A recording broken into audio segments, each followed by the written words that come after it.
Well, it's my pleasure to welcome you to the Boston Foundation for today's forum, Building the Workforce to Power Massachusetts' Climate Future. It struck me as I was preparing what to say to you today that there are some who might even question the timing and logic of this event, who might argue that because the federal government is rolling back federal climate mitigation and adaptation measures, that perhaps we should put our own climate efforts on the back burner or wait it out until federal support returns. Well, here we are in this room, in this great city, in this great Commonwealth, and we know that now is always the right time for convenings like this one. The right time for all of us to step up and step in, to work together as innovators, thought leaders, policymakers, and philanthropists, to create local solutions to address the climate crisis in our state, even when the federal government pulls back.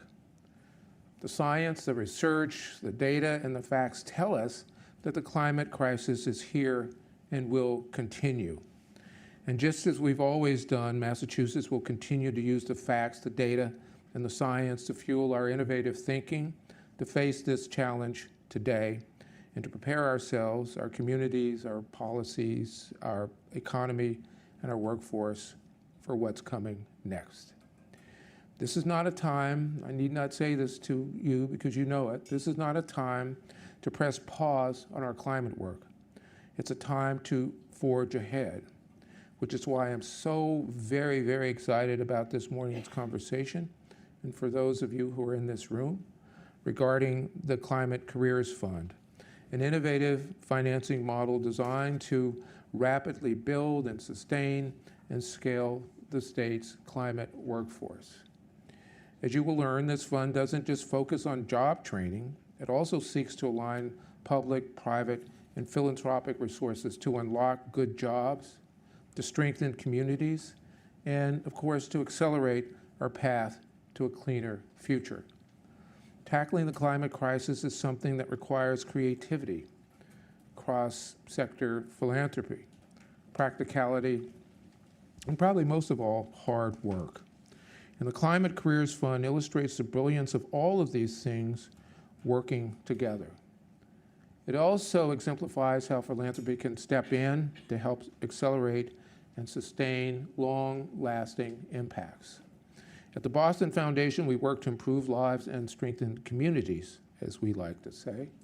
This includes our climate efforts and our commitment to work with partners to ensure that the Commonwealth's infrastructure is climate resilient, and that we also have the tools and the systems in place to protect the well-being of our communities as climate impacts increase. To do this, to meet our bold climate goals, we need more than technology and policy and interventions and funding. We need people. In fact, we need thousands of trained workers, an estimated of 34,000 new HVAC technicians and construction workers and others to electrify our homes, expand clean energy, and meet our net zero commitments. It's a tall hill to climb, no doubt, but I believe that the Climate Careers Fund is poised to help us meet this challenge to increase our climate workforce considerably. And the fund is led by strong collaborative leaders from the state and private sector who are standing up a systems-level approach to building this workforce, one that supports learners. I'm very, very proud that the Boston Foundation was an early supporter of this fund. It's a pleasure to partner with the team at Social Finance to elevate this work to the broader public and to our funder community. So thank you to everyone who made today possible, and to all of our expert speakers and panelists, and Julia Howard, who leads TBF's climate work, who's sitting right there. And thank all of you for being here to learn alongside each other today.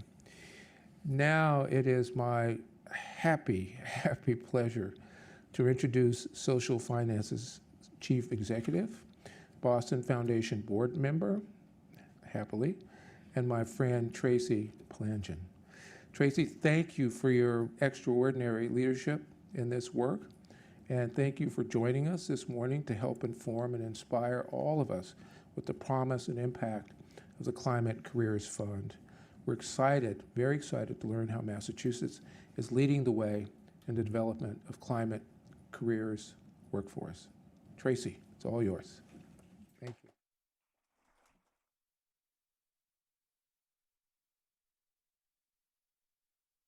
Morning, everyone. I hope I can see everyone with this pillar. Lee, that was such a generous introduction, and for also introducing the goals of this Climate Careers Fund that we're going to spend a lot of time sharing with you. What is it about and how we can enlist your help? But before we get there, I also want to recognize our extraordinary board chair, Dwight Poehler, sitting in the back, who leads TBF into this next exciting new era. I'm just so proud to be part of the TBF family.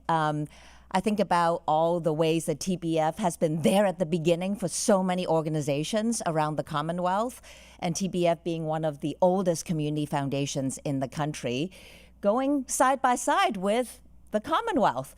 Melissa Hoffer, whom I'm going to introduce shortly, and I were just with the governor, and we were talking about the amazing firsts that the Commonwealth can boast. There are many, right? Like you go down the Logan escalator and you hear about first public school, first Boston, first public garden. But I hope everyone also knows that in this climate arena, the state was the first state to legally mandate net zero target by the year 2050. And the state was also the first state to name a cabinet level climate chief in Melissa Hoffer, who is going to address us shortly, to tackle the climate crisis with a whole of government approach. And you'll hear how the Climate Careers Fund is really about this whole of government approach. So I thank Lee, I thank Julia Howard, Orlando, and the amazing team at TBF for convening all of us to talk about how we're coping in this moment, how we're going to meet our climate goals, but importantly, the critical role of the climate workforce in achieving the targets. So later today, my wonderful partner and president of Social Finance, Kirsten Hill, is going to lead a panel. I'm not going to introduce the panelists, to talk about how the Climate Careers Fund is going to work in the Commonwealth. As Lee said, these are the people who are going to power the transition. The CEC and we did the math. We need, as Lee said, 34,000 in-state workers. These are HVAC technicians, EV technicians, solar panel installers, wind technicians.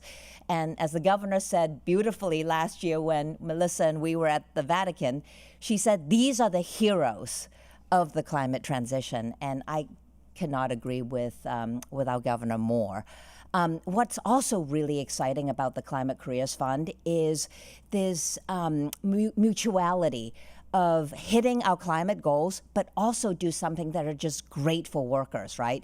It's a win for workers, it's a win for our climate agenda, and importantly, a win for our economy. And today you'll hear a little bit more about how this public-private partnership works across business, across the higher ed ecosystem, across the policy environment in the state, and importantly, across citizens and communities, and importantly, the workers themselves. So I would end very quickly by saying that Massachusetts has another chance to lead as being the first. So while there are similar funds, these student-centric financing plans to help people get skills to land these amazing middle-class jobs around the country, and we've been at this for quite some time at Social Finance. The Climate Careers Fund actually is the first of its kind, focused on the climate workforce in the country. And the fact that we have a 34,000 worker shortage is actually not unique to Massachusetts. You don't need a legal mandate to have this dire worker shortage. In fact, Brookings had a report that we need around 30 million workers, both replacing old workers, but also new workers with emerging technology in order to fulfill our energy and infrastructure needs. So this is a big need around the country. And once again, the Commonwealth has a chance to lead and have this Climate Careers Fund be the blueprint for other states to follow. So I'm just incredibly excited about the conversation and to hear your questions and feedback. So now I get to introduce our dear friend Melissa Hoffer. Melissa, as I mentioned, is the first ever state level cabinet staff level lead to think about climate in every corner of government. But Melissa brings just incredible depth and breadth to this role. I think many of you have heard Melissa's name because she made history when she was at AG Healy's office, making history with that landmark ExxonMobil case. Melissa was also at the Biden administration as acting general counsel for the EPA, and just brings just incredible skill, expertise, knowledge across many different realms to this multidimensional crisis. But what I love about Melissa the most is just the heart and rigor that she brings to her role, and importantly, the will. She is walking through walls and pushing open doors that were never opened before. So thank you, Melissa, for leading us so boldly, for bringing climate to every corner of the building, but also every corner into the community. And making everyone engage in this common conversation about how we can enable the transition by powering the climate workforce. So thank you, Melissa, for being with us.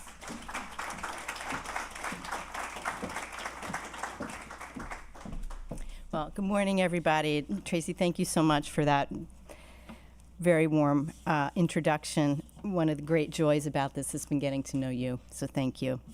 I'm very, very excited to be here with all of you this morning. I want to thank the Boston Foundation for your early support of Climate Careers Fund.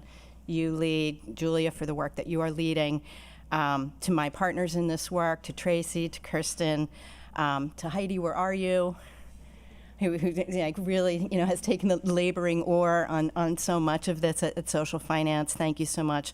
I wanted to give a shout out as well to my colleagues at, as Tracy was saying, this does not happen without a whole of government approach. So Secretary Tutwiler in Education and Secretary Jones in Labor and Workforce Development, our colleagues in EEA, Administration and Finance, my governor's office colleagues, and most importantly, Mass CEC. And most importantly, the woman sitting here, Jennifer Applebaum, whose dauntless efforts on this really helped get it across the finish line for state government. So thank you so much for everything that you do, and to everyone else. So about a year ago, my dear friend Maggie Superchurch, who is directing our Community Climate Bank, which we stood up in 2023, suggested a book to me. It's called Adaptive Leadership: Tools and Tactics for Changing Your Organization and the World. This is a book, a publication out of Harvard Business School, and I don't know if any of you know it or not, but it's really about how to make change in an organization. So the book has really been my Bible because, it's one of those books where you read it and you go, oh, great, I'm not crazy. That's a thing. That actually happens, in this particular type of a context. And if you've ever tried to do something really good within an organization, how many of you have tried that or think of yourselves as change makers within your own organizations, right? You know how hard this can be. It's really, really hard. I'm glad I have a good colorist. So, breaking new paths is very disruptive in the best possible way. And if ever there was a moment, like Lee was saying, if ever there was a moment where we urgently need new ways of thinking about things, new solutions to financing the energy transition, to building this workforce that we need nationally, to spurring climate tech innovation, the solutions that we're going to need to make us more resilient and also to really reduce emissions in the 25 years that we have. Believe it, we all know how fast that's going to go to 2050. It's now, and that's now in all caps and in boldface. So what's the first step in breaking that kind of a new path? What's the very first thing you have to do? You have to get outside of how you think about what is. And you have to exercise your imaginations to think about what could be different. That power of imagination is probably the most important skill for every single person in this room right now. The ability to see a different way of doing things. And then, of course, comes the grit and the expertise and the commitment to make it happen. That's all really important. But first, you have to be able to kind of get outside what we consider to be, sort of the normative way of doing things and think about a different way. And that is especially true when it's not the way we usually do things. We've probably all gotten that kind of feedback, right? Well, we don't really do it that way. We've never done it before. There's this risk involved. Yes, yes, yes to all of that. But then you have to figure out how you're going to get around that. That is super important because when it comes to climate change, the way we usually do things is what is creating the conditions that are causing climate change. The way we usually do things is what is creating the conditions that is causing climate change. So don't get me started on pathological path dependencies. Some of you have heard me talk about that. We can have coffee. So the governor created this role, and it is intentionally disruptive in a constructive way. And the book is much cheaper than therapy. So there you have it, and I recommend it to all of you change makers in the room because we need you. We need you, and we need to be doing this together. Why am I talking about this? Because our partners at Social Finance have done exactly what I'm calling for. They have imagined a different way to go about financing and supporting the clean energy transition. It's not just a straight grant program. It's really a very different model. So they've done this imagination powerfully, and they've put it into action. That's the other part of the recipe. So their vision is one that I loved from the moment that I first heard it. I remember it. We were in Jim and Kathy Stone's living room on Beacon Hill on a winter evening. That's where I first met Tracy, and I was very compelled by it. I thought, this is something really new. I haven't heard this before. And just a few months later, when we were at what would be Pope Francis's final climate summit, From Climate Crisis to Climate Resilience, this was hosted by the Pontifical Academies for Science and Social Science at the Vatican. We were thrilled, the governor and Tracy, to announce our partnership with Social Finance to establish this Climate Careers Fund. Things don't usually move that fast in state government. So that was about a 4-month period. And yes, there was a process of kind of getting it up to speed and socializing the concept within state government. But to be here really not that much longer after we first discussed it is kind of amazing. So, a lot of people say government moves at the speed of trust, and that's very true. And I think early on we dug in and we built those relationships of trust, and that really helped a lot. So this is an extraordinary sort of just chronology of getting this work done. So, and what a better way to care for our common home, as Pope Francis called us to do, than to open the door of opportunity for people who are going to build that clean energy future that we all need. So Climate Careers Fund brings together philanthropic funders, employers, state-funded training programs to advance clean energy careers. And it's the first, as Tracy said, partnership of its kind in the United States because it's a pure play for clean energy job training. It will pool $10 million in Commonwealth and social finance funds to really overcome the barriers that clean energy job seekers face. So the Commonwealth can cover tuition for these programs, but that's always enough. What we can do with this money is help people cover the costs of things that are really important, like childcare or transportation, or maybe you need a laptop. These can be sort of insurmountable hurdles for people in these circumstances. And it's a zero interest loan. And the best part about it is that money comes back. So we're going to get to spend that same dollar over and over and over again. And that's really important when we are in a very constrained time economically. You don't even begin to pay back the loan until you're out in a stable job earning $47,000 a year. So there's a real chance to get on your feet with this fund before you even have to think about paying back the loan. So Governor Healy recently said it at Harvard Salata Center, had a wonderful Climate Week event where she and Tracy had an incredible exchange about the possibilities of this model. particularly in an environment where federal funding is in doubt at best and at worst has evaporated. And what Governor Healy said is she wants other governors to see what's possible when public and private interests come together to solve a real-world challenge of developing this clean energy workforce. So what does it look like? A week or so ago, Jennifer and I had the chance to attend the graduation of a cohort of students who are training to become HVAC technicians out at Greenfield Community College. And I got to witness firsthand the impact of our training programs on people's lives. So this was a really incredible event, and there were a bunch of families in attendance, and someone had gone to an extraordinary baker who made a sheet cake in the shape of a heat pump. Like, it actually really, I have a picture of it. It was amazing. There were about 6 different languages spoken in this particular cohort. These are people of different ages, different stages in their careers, men and women, and a lot of pride, an incredible amount of pride. Because this really isn't just about climate, and it's not just about jobs, although we've made some progress. We need 29,000 more workers to meet our climate goals. It's not just about better health or energy cost savings, though all of those things are hugely important, and we know that clean energy pays dividends across all those spheres. Yes, real monetizable, actual dividends. But this is also about real people, individuals who are stepping up and sometimes overcoming some pretty tough circumstances to do it into a meaningful career. And that's one that they can be proud of, one that's going to pay a family-sustaining income with all the security and the benefit and the reward that that brings.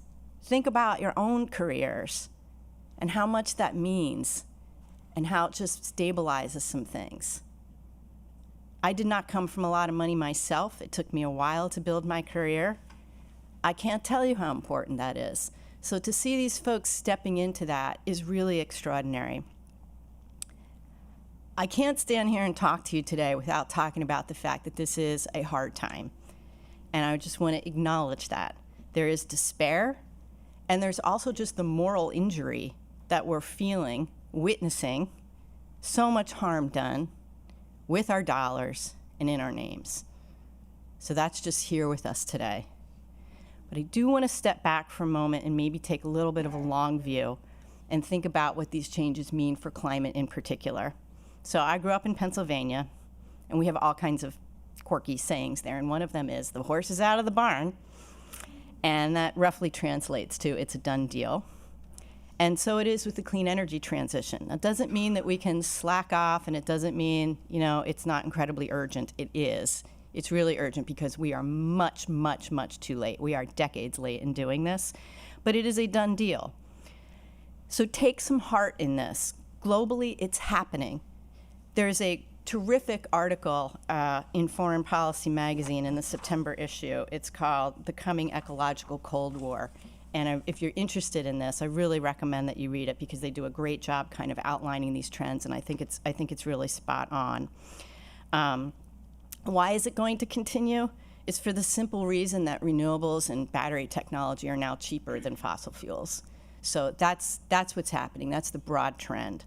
And here's some really, really good news. Last year, so 2024, we installed, this is globally, 582 gigawatts of new renewable energy capacity. So that's stuff like hydropower, solar, wind, geothermal.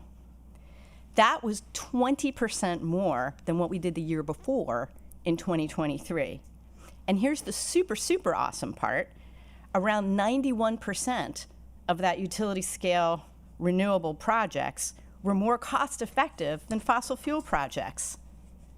This is the moment that we have literally been waiting for, right? This is the product of things like the American Recovery and Reinvestment Act, which at its time with President Obama, $90 billion investment, helped to bring the price of these things down, okay? So it's working. Solar was 41% cheaper last year on average than the lowest cost fossil alternatives, which is typically fossil gas, or what you might know as natural gas, while onshore wind products were 53% cheaper. The cost of battery storage systems has gone down 93% since 2010.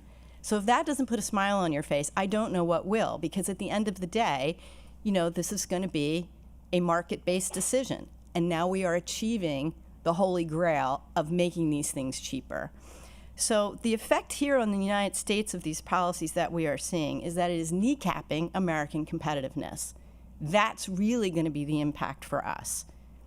We're ceding leadership to China, to Europe, and that's going to have a lasting effect on us. But it's not going to stop the global transition to clean energy. So in this moment, what does it mean for states? This is our moment. This is our moment for states to step up and to lead with smart action like the Climate Careers Fund. We got to keep finding creative ways to finance the transition itself. And the resilience investments, that one's been elusive. If you have ideas about that, please talk to me. Because it's difficult. The reason why for that is because we haven't quite figured out the ROI for resilience finance yet, but we're going to get there with that. And I am confident about this because I've been working in this space for decades and it's different now. I'm just getting back from a week in New York for Climate Week. I cannot tell you how different the conversations are now. Private sector gets this. You're not selling it anymore. They totally get what's happening. And they know we need the renewable energy to power the AI revolution. That is critical. We just need those electrons. That has to happen. We need the smart grid technology. We're going to need to get much, much better at energy efficiency. And climate change is already affecting supply chains and profits, so folks see that. People understand what is happening with it in a way that they haven't before. So now is the time for breaking new paths, for that cultivation of imagination, for the hard work of translating then those ideas into action. I am really grateful to our partners at Social Finance, and in particular my colleagues at Mass C&C and for ANF and the Governor's Office for helping to make this happen. So thank you, and I'm really looking forward to the panel.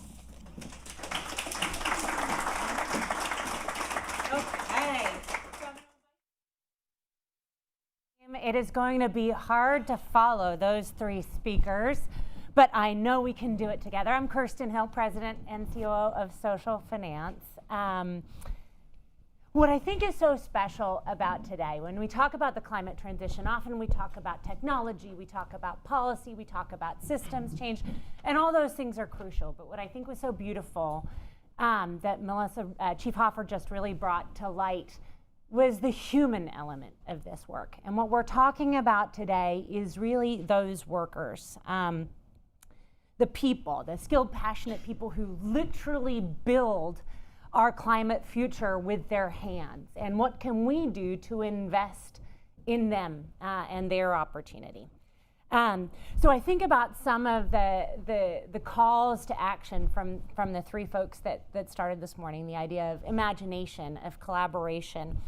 And so I think about some of the questions we asked ourselves together as we were constructing the Climate Careers Fund, right? So questions like, how do we ensure that every community, that people in every community have access to the training, support, opportunity to participate in this transformation and in the careers that power this transformation?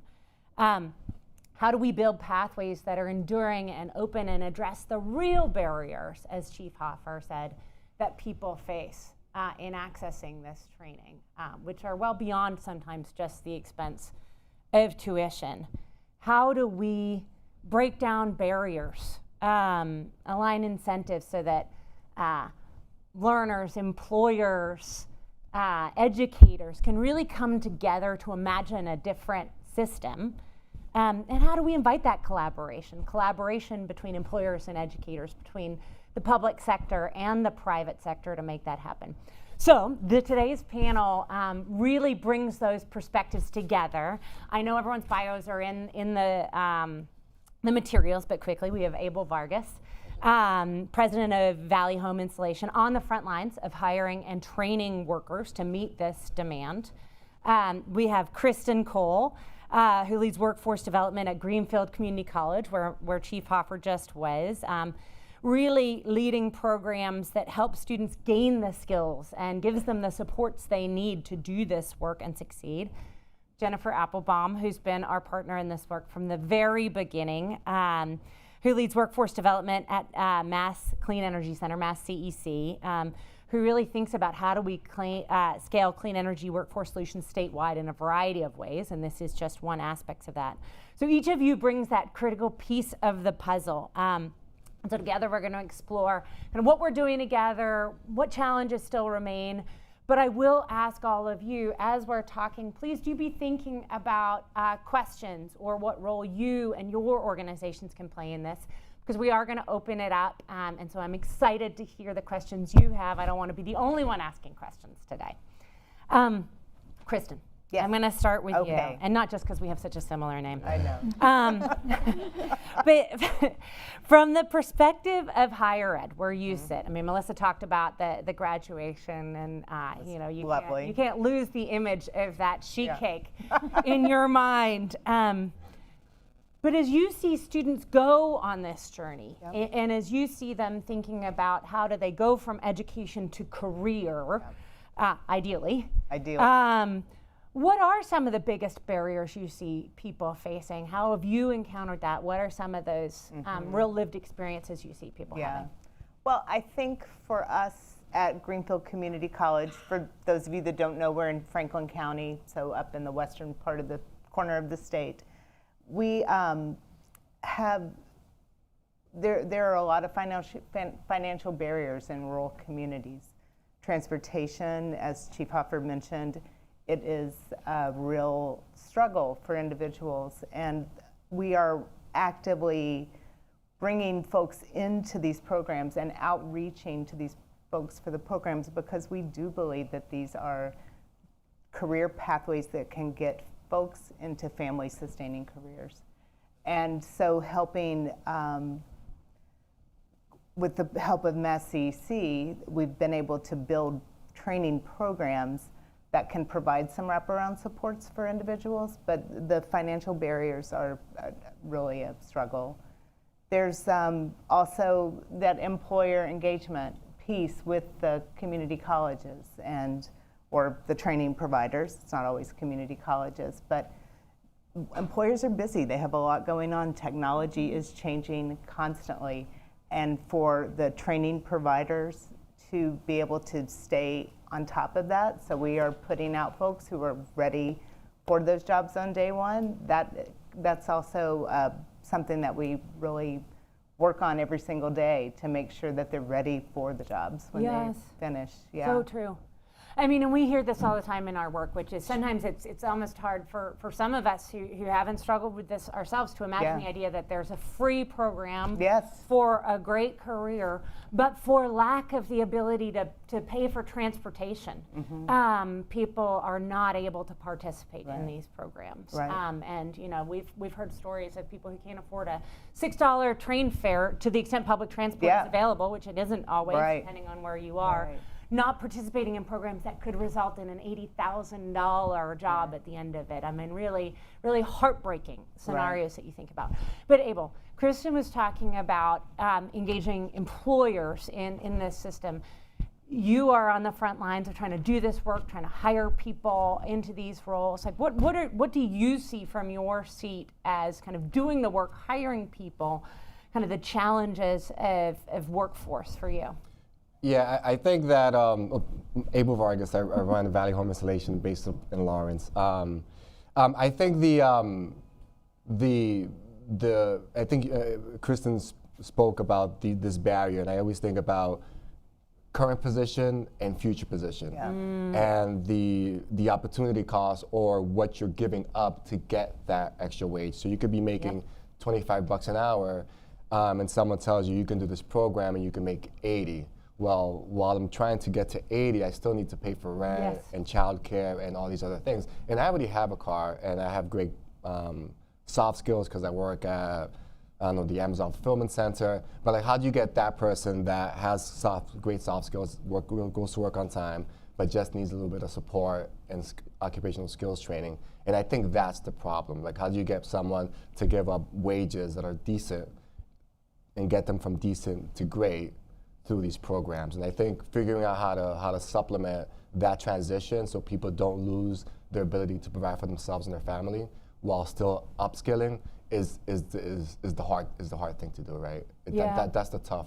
That's Absolutely. It's a real risk for somebody to Yeah. say, things may not be great for me right now, but they're stable, and I don't have the flexibility in my life to take on the risk for something better necessarily, or I may not even understand what's possible or what's Right. available to me. Yeah. Jennifer, I know this is a problem you think about and a challenge you think about in many different ways, kind of across the state. So please chime in with your experience and perspective here. Yeah, no, happy to chime in. There's so many things that I think you all have already said that we encounter all the time that are really unique across each individual. And so I think that's one of the things when we talk about the importance of being able to look to public-private solutions in contrast to sort of the de facto of just grant funding. And I say this as someone who is a steward of public funds, does a lot of grant making, love that work, but grant making is very much based on models around what does the cohort need.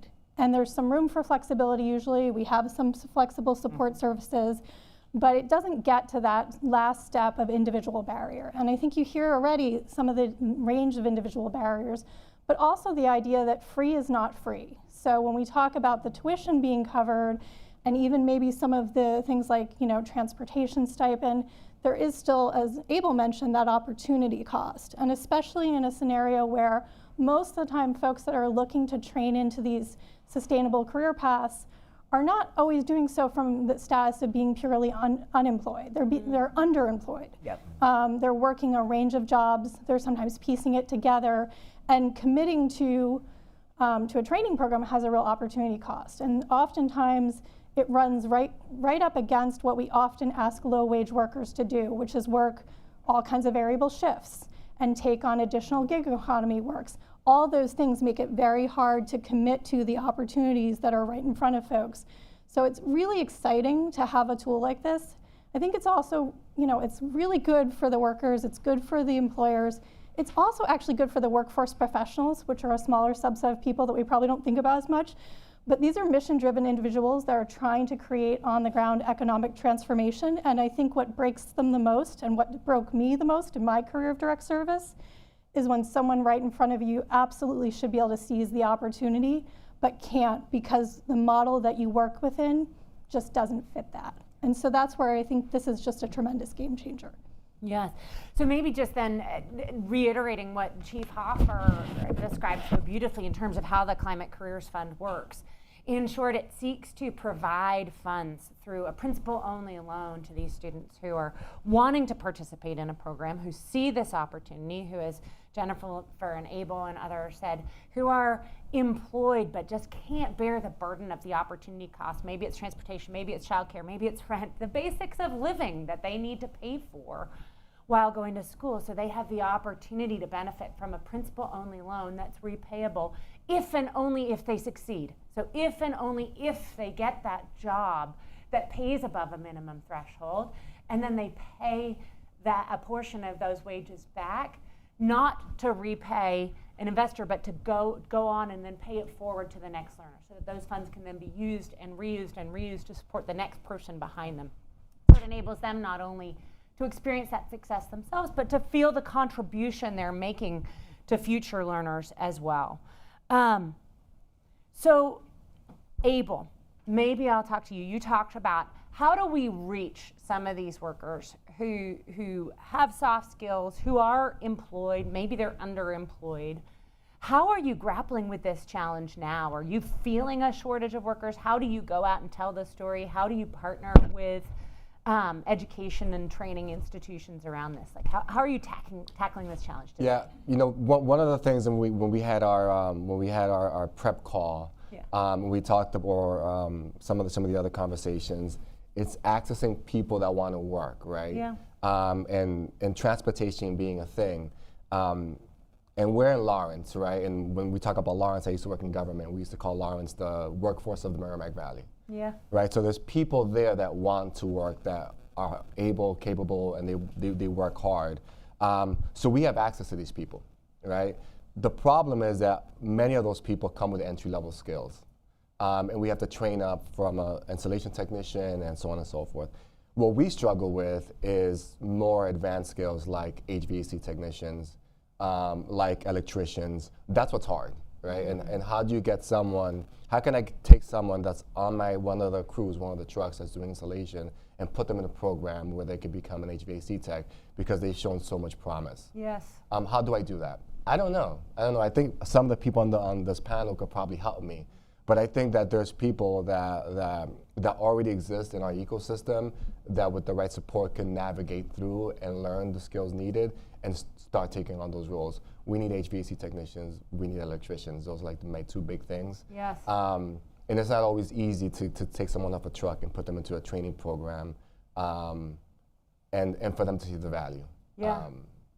No, I think, well, first of all, I think anybody who lives in Massachusetts probably agrees we need HVAC and electricians.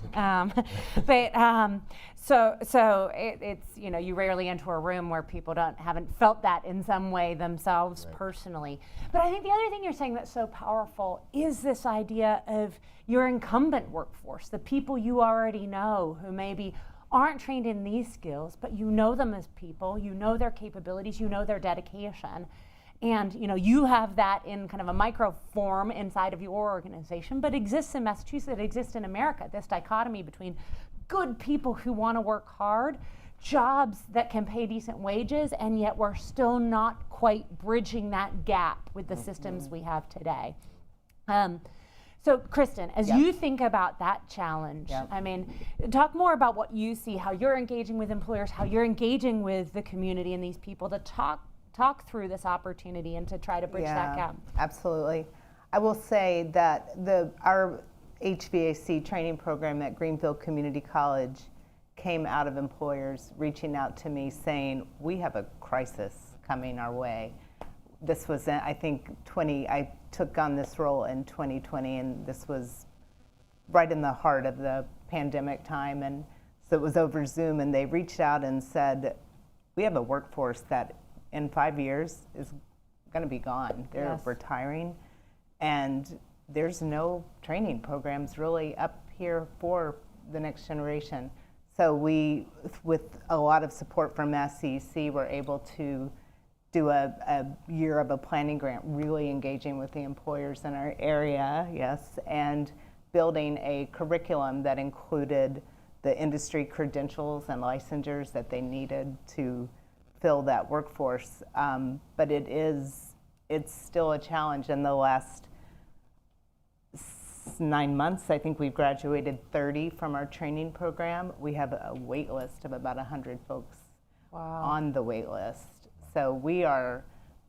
And what are the constraints to you expanding? For us, it's capacity for space, for one, training labs. The HVAC training takes big equipment, and our community college was designed in the 60s and not just designed for those kinds of lab spaces. So that's something we're working on our end.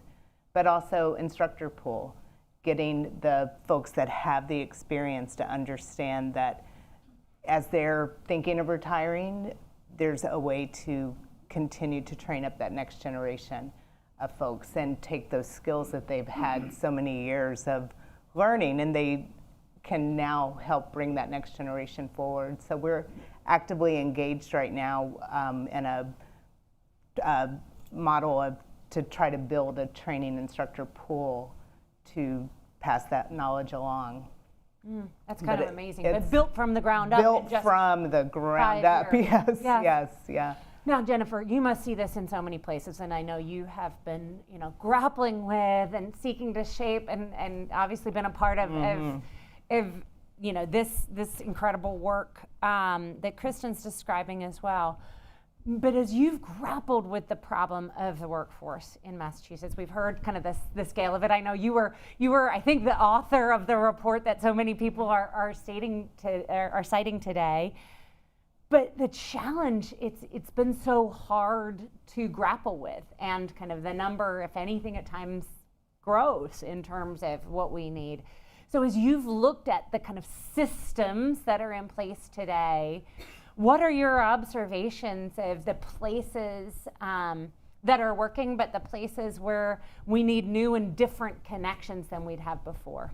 Sure, happy to speak to that. I also just want to say BW Research is the co-author along with Mass CEC.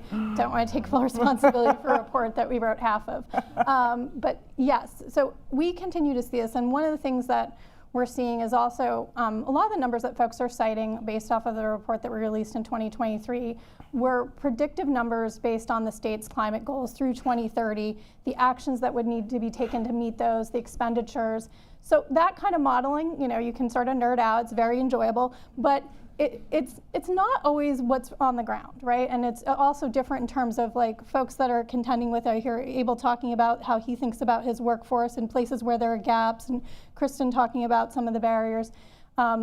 Those big numbers sometimes hide some of that. And what we've found is that part of what we've needed to think about for scale, and maybe this is counterintuitive, is that it can't all look the same. So a lot of times when you go to scale, you want, you know, a very clear singular program model that you can say, okay, we can replicate this everywhere in the state across our key occupations.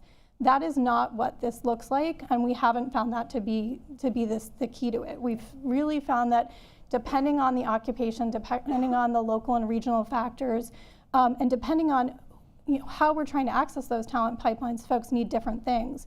So it was interesting to hear, you know, Abel talk about like, how do you get that worker upskilled to the HVAC tech level or electrician? And we have wonderful programs like the one that GCC is running that are a good fit for some workers that can devote a concrete set of focused time. But there are some incumbent workers that can't do that.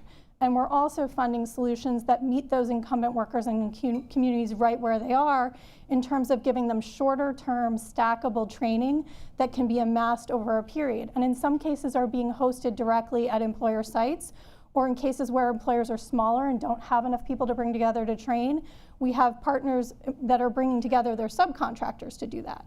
So that's a really different, and it's just one example of a different model, but I think that part of the solution here is in being willing to embrace the fact that we don't get there through one path, and it's exhausting. And you know, I emphasize it's exhausting, but it's fruitful, and I think that also gives us the opportunity to actually be more responsive to the moment that we're in now too, where the challenges are also going to come at us, and we're not seeing that. You know, we can be absolutely predictive about new entrant openings. We have to look at, you know, sometimes even employers that sign on to training programs in the beginning and predict, okay, this is how many openings we'll have. When these different market factors change for them, especially at the federal policy level, they have to change their pace of hiring. They have to look at what the right fit is for them. And we need to be able to respond to that in ways that are more nimble. Yes, so true.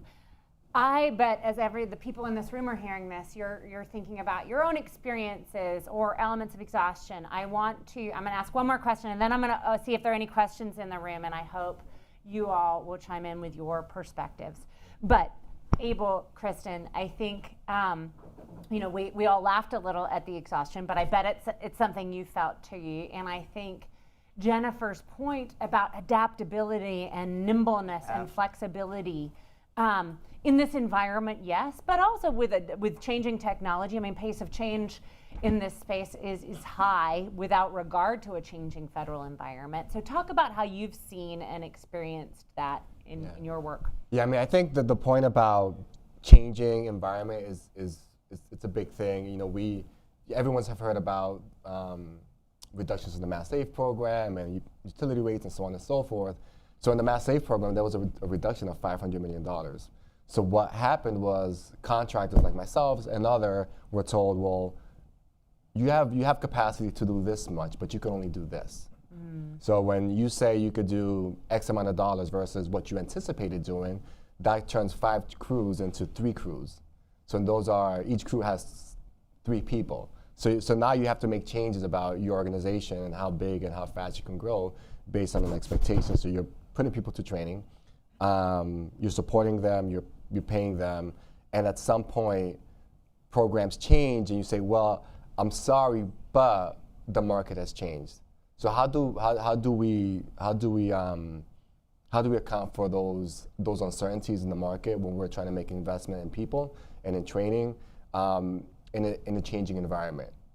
I don't know if Jennifer wants to add anything to that. I think that's a great point. I think that, you know, Kristen, you mentioned the 500 million. I think that, you know, the 500 million is a good number. I think that, you know, in a changing environment. we have to be committed to people. We have to, we have to support people Yes. as they're coming in. You don't want to lay anyone off. So you hold on to people as long as you can. But when these things change, you have to react and make smart business decisions. So those are challenges that that I grapple with around the programs are changing, the incentives are here, let's align our organization around these incentives, then the incentives are cut. They're like, oh, sorry, job doesn't exist anymore. What do we do now? Yeah, right. Yeah, I'm going to kind of scoot back to what Jennifer was saying. For us, the program that we have designed at GCC for our HVAC training program, I think it's 480 classroom contact hours, not including homework and other things, but it's 17 weeks, 5 days a week, 8 to 2:30. It makes it very difficult to have a job that you're able to continue to pay for. So, and what Abel was saying, we've been working with employers too for those incumbent workers that they would like to see upskilled.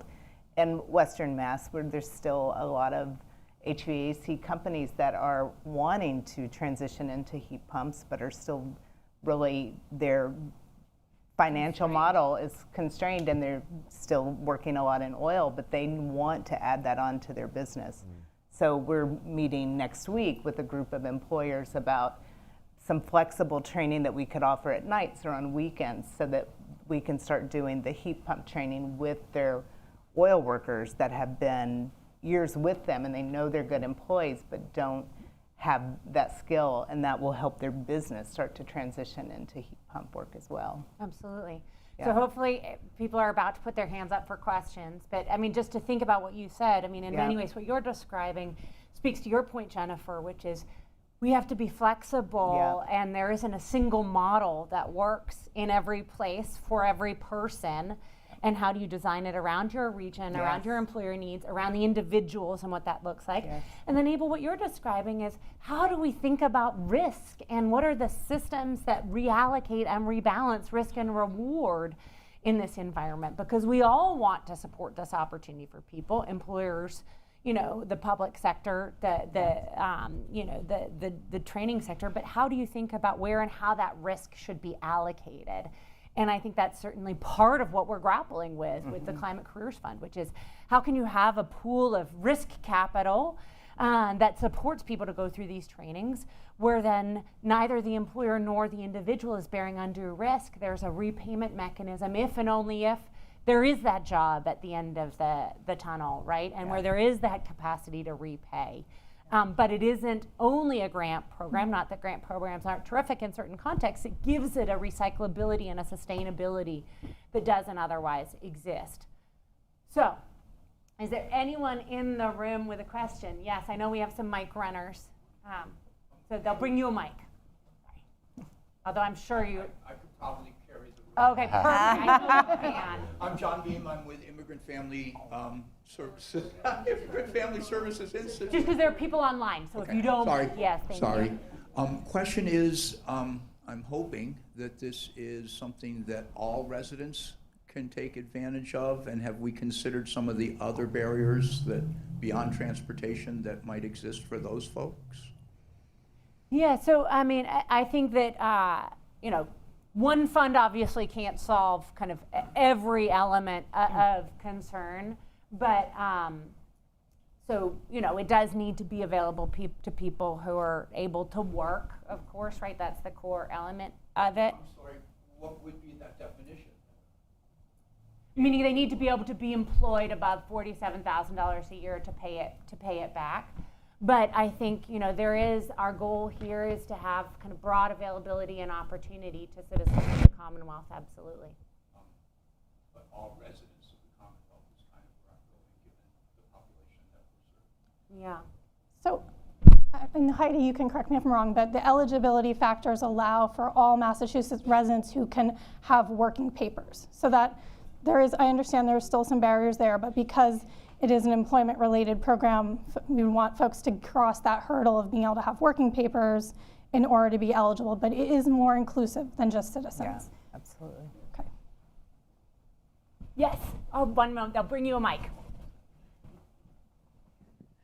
Thank you so much, and I'm Dr. Gabo with IFPSI, and I think John was referring to, the new immigrants who are here and who are ready to work, and also who are facing, as you can imagine, all of the challenges around the new policies. Like, it's almost like today they are legal, and the next day, they become illegal. So again, thinking about, that wonderful workforce that we have, and how do we still try to find a way, because again, things are changing. It's almost every month, every quarter, things are changing. So how do we still give them this opportunity for them to join this program and to benefit? And the other piece also, even when, as we are thinking about a grant program where people, it's almost like, yes, we are giving you that grant so that you can do it, but thinking also about, the cultural aspect of, having to sign a paper saying that I'm taking a grant, or it's almost a quote-unquote loan that we have to pay. Yes. And this is something, believe it or not, that could deter people from participating, because in their mind, I don't want to go and commit to something that could put me in trouble. So again, I'm glad that we are all talking about, flexibility, being able to adapt. But again, as we are developing this program, it's important for us to be also thinking about the characteristic of the population that we want to target, that we want to reach, because not everyone is comfortable, signing a paper saying, I'm taking a loan. Not everyone, will go through that. And the other quick analogy that I wanted to share with you, so we do a lot of work around workforce development, English classes, and so on and so forth. So we had one session that was going on, and then we invited everyone to come on Zoom so that we can talk about the program and orientation and so on and so forth. So we said the program was going to be from 5 to 7. And then all of a sudden, all the people who are coming to the program are telling us, oh, I am leaving work at 5. So by the time I'm leaving, it's hard for me to be there. And then my program coordinator said, okay, we hear you, but the program is at 5. And I'm like, wait a minute. Is the program for you or for them? It's such a good point. Yes, I mean, I think so many of the points you're making are powerful and important, and I connect it to a few of the things that we've been talking about here today, which is, I think about, Kristen, what you were saying, and which is, how do we understand the needs of the people that we're trying to serve and align the timeframes of when and how we're delivering programs? Exactly. I think there's a critical point you're making about communicating what this program is, and I think there is a clarity because people are taking a loan, right? It's an outcomes-based loan. You're repaying it if and when you're employed and if and when you're earning above a certain amount. But there's an element of ensuring that people understand what they're doing, but engaging with and through training programs to help people both understand and feel comfortable with what they're signing up for and understanding all the nuances of it. And look, your point about changeability of the environment, I think the way that we all try to think about this is to say it's easy to be paralyzed by the prospect of change, but we can't be, because if we are, we will make no progress. And so we need to work with what we have in front of us today and seek to make progress in that context. And when things change, we adapt with it. And so I think beautiful and important question. Yes. Thank you. But I don't know if you all want to chime in at all. I just want to say that you are correct in that meeting the learner where they are it's key, and balancing that with instructors that can meet at those times. It's a challenge and something that we dance every single day, but that is the key to serving individuals. Okay, we have another question in the back. Hi, good morning. My name is Matt Camp. I'm with Peer Venture Advisors. I work with a lot of small businesses in their sort of transition in this new climate economy. And one of the things that they say a lot is, we can't find workers and I don't know how to support them, like the onboarding or where to find them. And so I think a lot about what you guys were saying, and Jennifer and Kristen and Abel, you all mentioned we're talking about the supply side of the workers, but the sort of demand side. How are we supporting the small businesses, or how are we getting the businesses to work together? Because it's useful for them. It's a good investment for them to put money aside to try and get these workers, but then how do you bring them along? Like, because once they get hired, there's how do I get trained for this particular company, or what is this space, and I don't know if that means small business loans also, and where that would come from, or if it's from the larger corporations, but I'd love to hear anybody's thoughts on that. Thanks. I would say that having a decent cash position helps. So access to capital is still a big thing for any small business, because you see the opportunity and you have to front the investment to take advantage of it. And sometimes you realize the opportunity in a week or two, and sometimes you realize the opportunity in 6 months or a year. So there has to be some flexibility around financing and financing options for small businesses. But in terms of onboarding people, you know, I used to work. I was part of the Merrimack Valley Workforce Board, and we did this thing around manufacturing. We called this like the bilingual manufacturing something or another. And the premise is that if you have a Spanish-speaking, in my case, I have 32 employees, and of them only 3 are non-native speakers.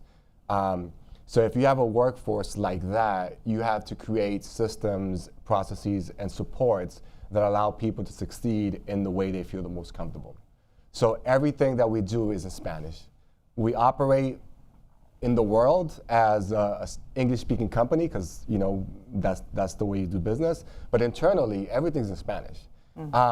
So you create an environment where you take people's innate ability and allow them to perform at a high level in a system that allows them to make mistakes, feel comfortable, no fear, and they learn faster, quicker, and they're super appreciative because they're being given an opportunity in an environment that they feel comfortable with. And that's critical to the way we operate and the way we try to support people when they come on board.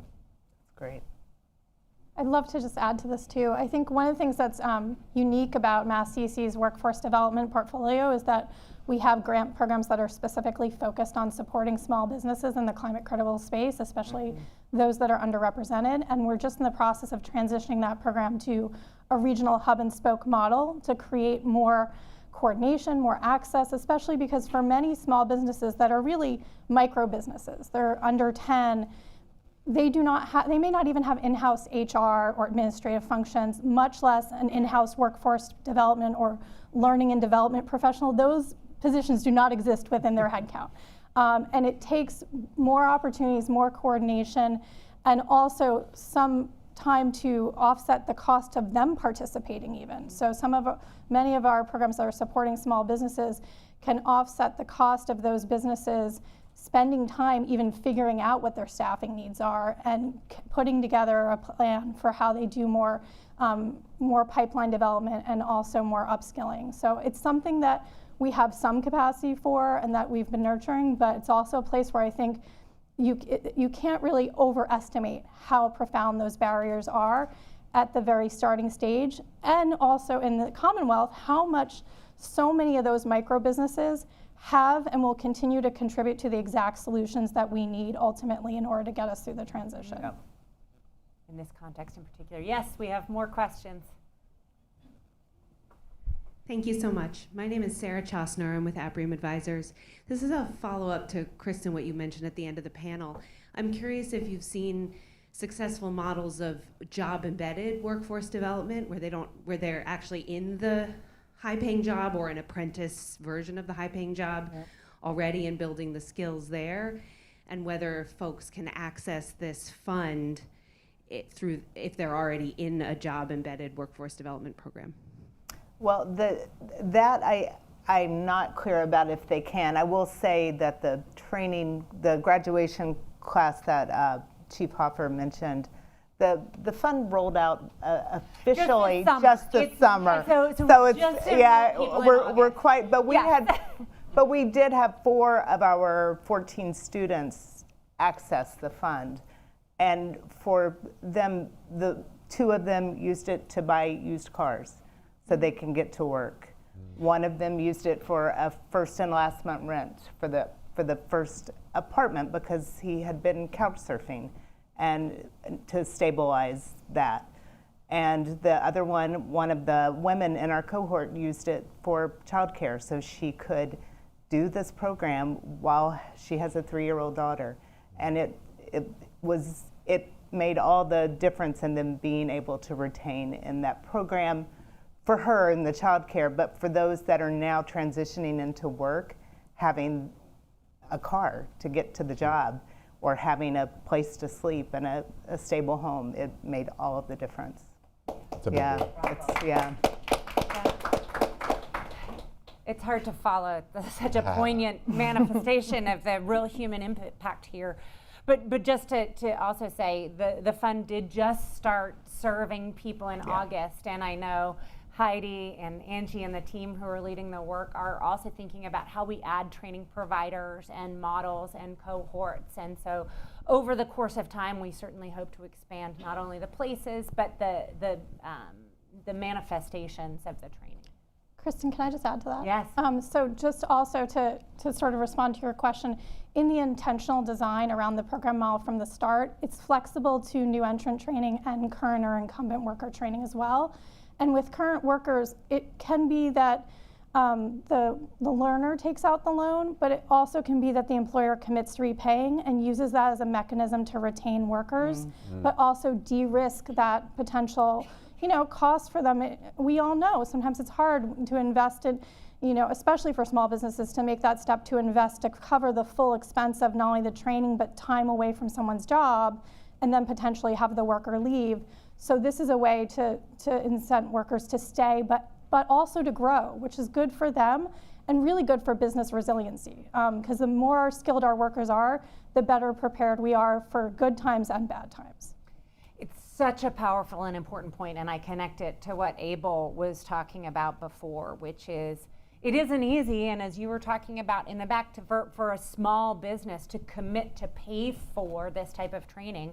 And so to have the fund really create that risk realignment, that timing realignment, but for a small business to be able to make a commitment to their employee on the back end really can make this an incredibly virtuous cycle for everybody involved. Yeah, I think that's really cool. Like being able to, as an employer, because I mean, not to compare people to equipment, right? But like when you make an investment on certain equipment, you buy a truck or you buy this machine, and you get debt issued against that equipment, but you need people to do the work, and you're kind of issuing debt or having debt issued against someone's future value, and you could pay back as if it was, again, not to make the example, but you get the point, right? It's like 0% interest, and you get this value over X amount of years. Like that makes sense. Yeah. That makes It business enables sense. an investment where it otherwise might not be possible for a small business. Right. Yeah. Here, a question on this side. I feel I've been neglecting this side of the room. It's the pillar. It's I kind know. of throwing you off. Pillar's It's nice. throwing you off, yeah. Hi, my name is Don Carlson. I'd like to thank you all for your efforts in this area. I have a dual interest. I used to be conservation chair for the Sierra Club in New York State, so I've been deeply involved in the climate issue. But recently I've started up an organization here in Boston, a nonprofit called Power of Jobs, dedicated to helping people either find good jobs or get on the path to good jobs. Which triggers my question.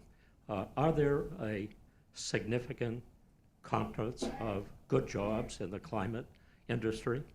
And are they accessible to people without college degrees? I think the answer is yes, but Yes. Jennifer's the person Yes. to So 86% of the jobs are above the state median pay in terms of wage potential. And then if we were to look at like the jobs projected to grow the largest, 7 out of 10 are very accessible without 4-year degrees. The other 3 out of 10 do have also workers that don't have that traditional 4-year degree path, but in some cases that percentage is over 50%. So definitely accessible. That said, it still takes a lot of training, right? So while it may not be a 4-year college path where there's that barrier of that traditional post-secondary, it's still a need for a lot of skill development, and that's where working through these solutions around being able to get the skills in increments and times that make sense opens up those pathways. So the opportunities are there and align with the kinds of things that you're considering, but we do need more partners to the table. So I'd love to talk more too about what you're doing at some point. I just another angle to this, right? And why policy and decision making and like just statewide policy matters. We could, in terms of contractors in this space, we can go as far as the incentives allow us to go, right? So at some point, market drivers have to go beyond what MassSafe can cover, and whether it's through mandates or customer education or just everyone just understands that these heat pumps are efficient and good, and the market starts paying for that technology, that's when I think there's going to be a broader expansion of the market opportunities, because MassSafe can only do so much.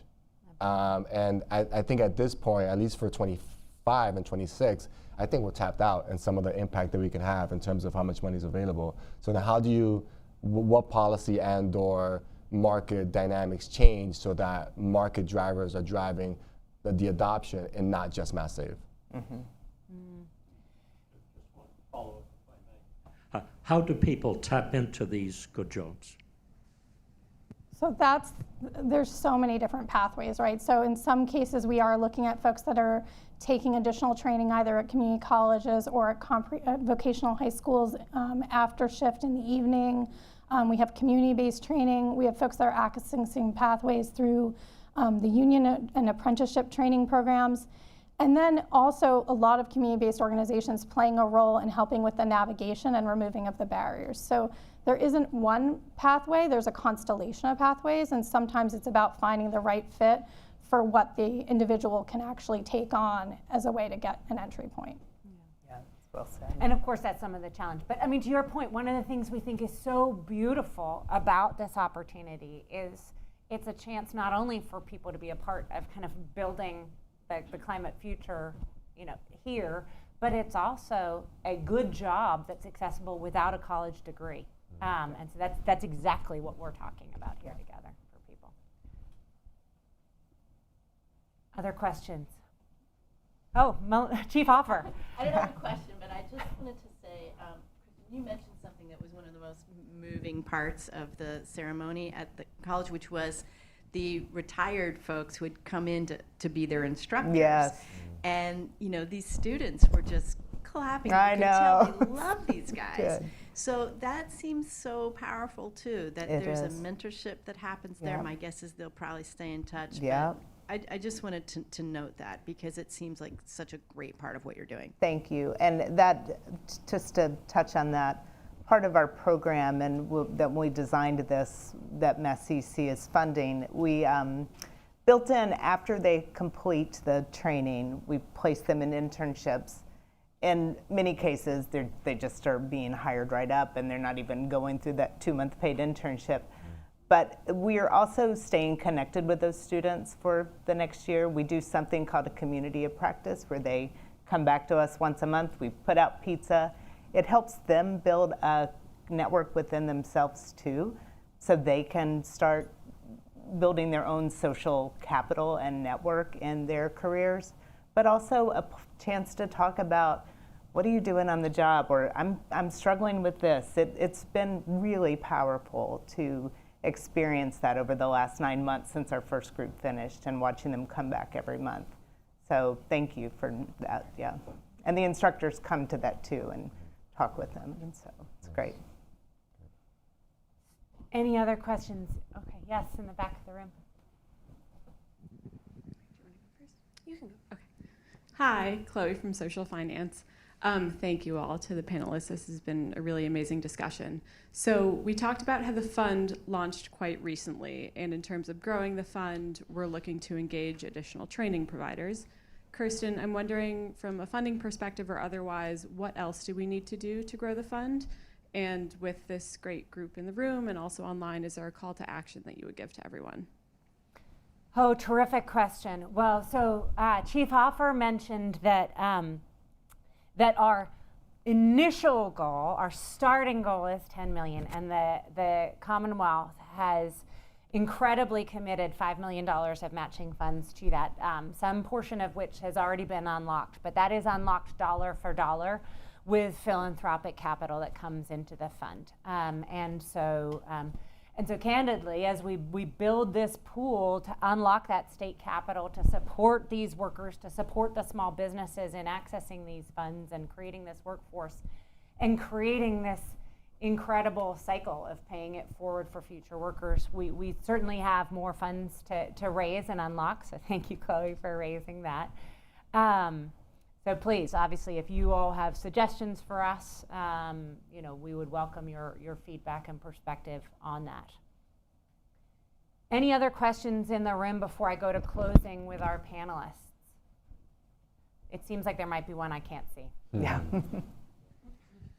Hi, I'm Crystal. I'm with the Boston Business Journal, and I was just wondering if there's any concerns about how this is going to affect other vocational or trade-related careers, and how you're balancing the demand for workers in those industries with workers and the demand for workers in the clean energy industry.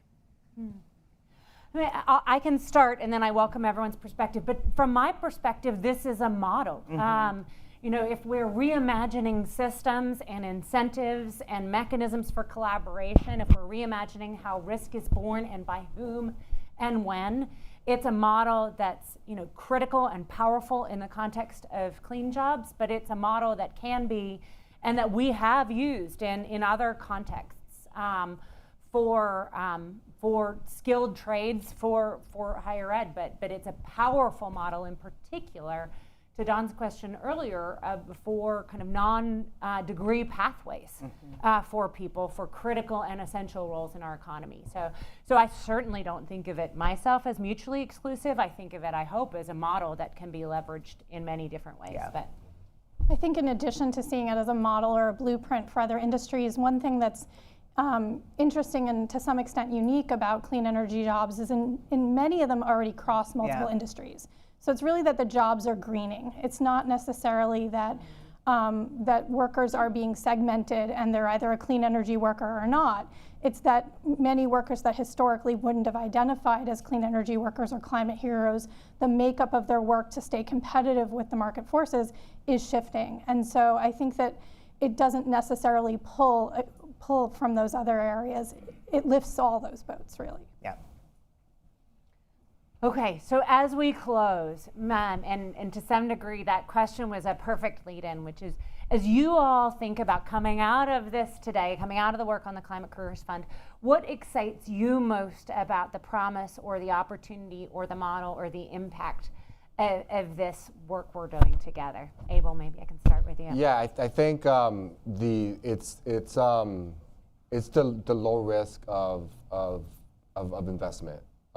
And spreading that investment across X amount of, I don't know what the terms are, but it's spreading out risk and saying we can make investments in one or two people or whatever the scale of the business is, and we could spread that expense over a certain amount of time to the extent that we can realize some of the benefit of those investments before we have to pay the full cost of the training or the added benefits. I think that's most attractive, I think.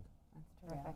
Kristen? I think for me it is an additional fund to fill a gap. Our training program that we have in clean energy programs are, while they're funded and there are some wraparound supports that we are able to provide, we can't purchase the cars. We can't put the first and last month rent down, and we're actively recruiting individuals from environmental justice neighborhoods, and this is an opportunity for us to help them understand that there are other ways we can help them fill those gaps so that they can take advantage of the training.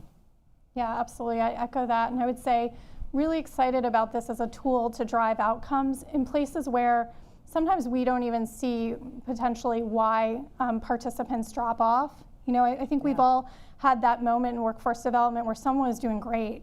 They were doing so great, and then they were just faced with a choice that was too hard. Yeah. And they had to make the immediate need choice as opposed to the future need choice. And sometimes there isn't even a conversation that happens. That's right. And workers, workforce development professionals will try and chase after folks. And it's easier to do that when you can bring an option to the table. When all you can offer is to be an ear, that's not nothing, but it doesn't change that dilemma. Yeah. And so this does that. And so that's really exciting. Oh, well, thank you all for this terrific conversation. To all of you for your questions. And I'm inviting Julia to the stage to close us out.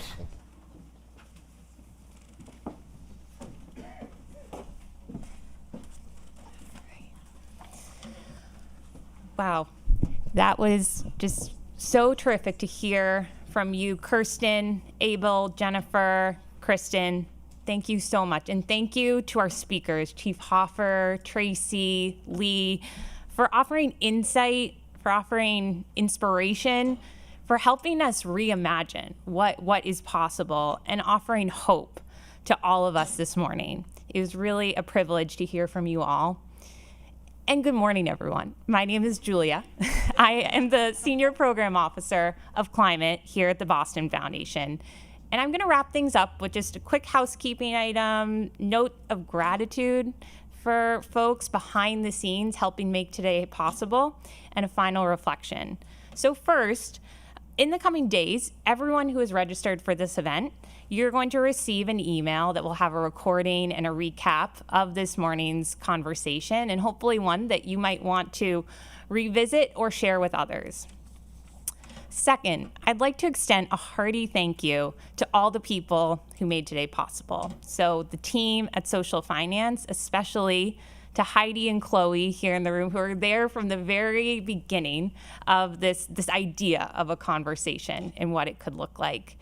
To my TBF colleagues across all of our departments, events, communications, program development, donor services, Office of the President, thank you.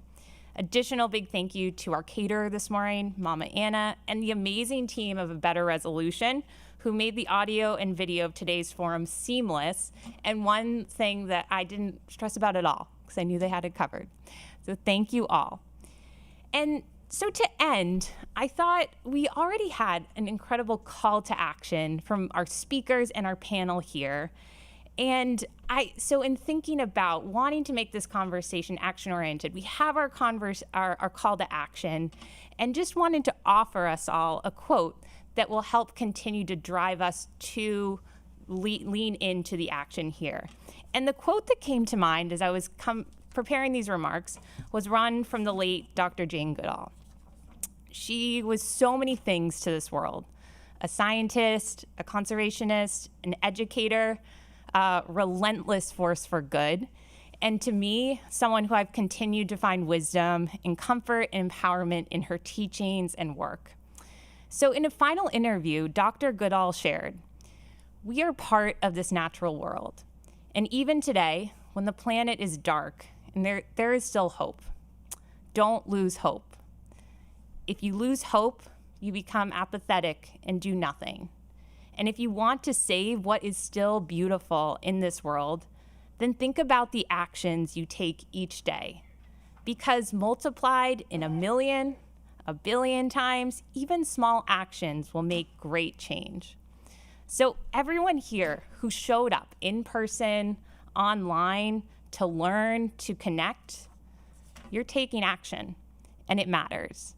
And my hope is that you feel compelled to help multiply your action today by sharing your learnings with others, leaning into curiosities that this morning's conversation sparked, and holding on to the grounded optimism we heard today, that here in Massachusetts, we are ready to meet this workforce challenge and set a leading example for other states to follow. Thank you all so much for being here.